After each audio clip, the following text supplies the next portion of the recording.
तिला घरात आणलं होतं, कारण फक्त एकच, माझ्या या शेखर दादाला मला उद्ध्वस्त करायचं होतं. त्याच्या आणि ममता वहिनीच्या सुखी संसाराला मला गालबोट लावायचं होतं. काय करून बसलो मी हे. पण नंतर नंतर मात्र ती रुपाली म्हात्रे तिच्या मनाला येईल तसं वागायला लागली. तिने माझ्या समोर माझ्या ममता वहिनीचा खून केला. माझ्या समोर ममता वहिनीला मारलं आणि मी काही करू शकलो नाही.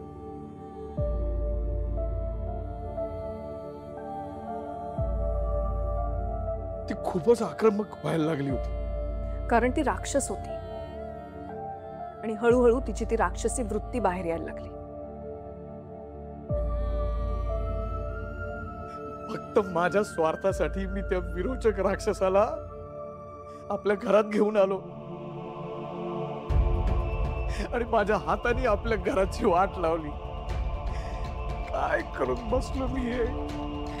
खरंच काय करून बसलो. माझ्यामुळे ममता वहिनीसारखी पतिव्रता आणि घरंदाज बाई माझ्या डोळ्यासमोर गेली आणि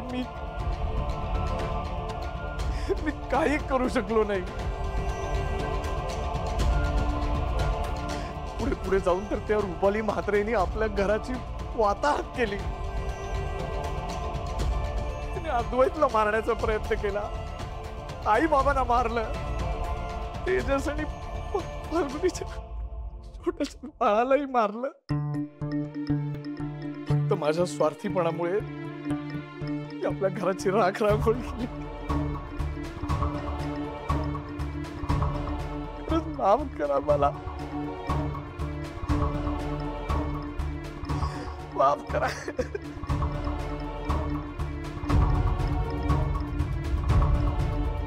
ते तर तू जेवढा दोषी आहेस तेवढा मी सुद्धा आहे.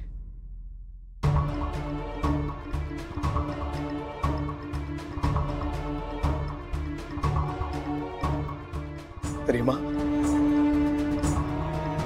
बाळा, मी तुला तुझ्या आई बाबांबद्दल जे सांगितलं होतं ना, खोटं आहे. म्हणजे तुम्ही सांगितलेलं की हे माझे खरे आई बाबा नाहीये.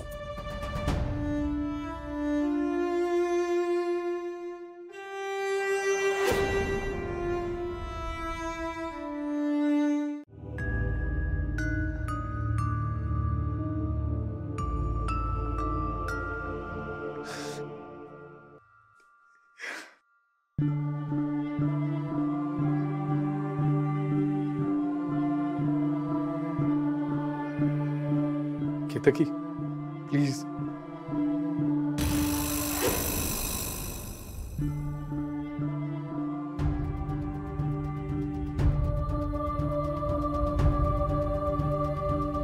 केतकी, कुटुंब गमावण्याचं दुःख खूप मोठं असतं. माझं अख्खं कुटुंब गमावलंय मी.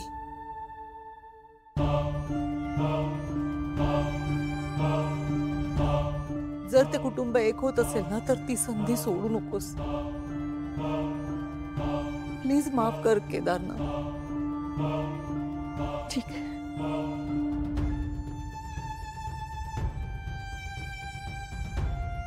थँक्यू.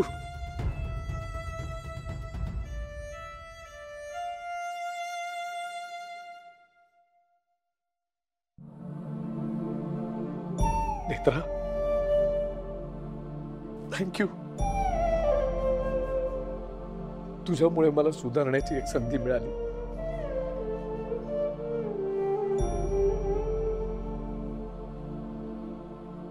रीमा, ये बाळा.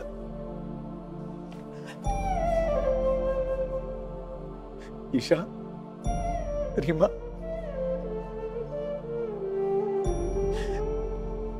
सॉरी बाळानो. ओके काका आजोबा.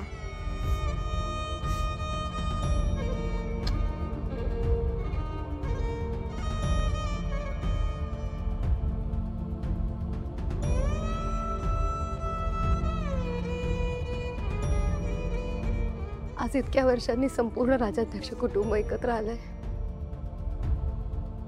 आणि एकत्र येताच आपण शतग्रीवचा डाव हाणून पाडलाय.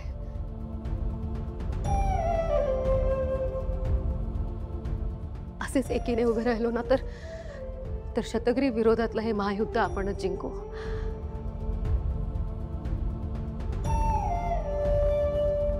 कारण आपलं संपूर्ण कुटुंब एकत्र आहे आणि त्रिनयना देवी आईचा आशीर्वाद आपल्या पाठीशी आहे.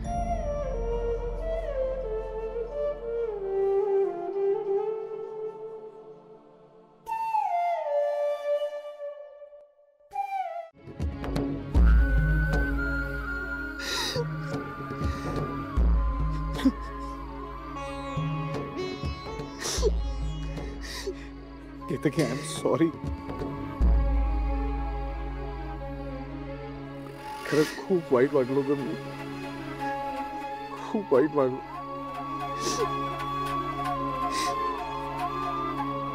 पण ह्यापुढे त्या शतग्रीव राक्षसाशी लढण्यासाठी आणि मैथिलीताईंचा जीव वाचवण्यासाठी मला जे काही करता येईल ते सगळं मी करेन. आजपर्यंत मूर्खासारखा माझ्याच कुटुंबाशी लढत होतो मी. पण यापुढे आपण सगळे मिळून एकत्र त्या शतग्रीव राक्षसाशी लढू. नको काळजी करू, मी आहे.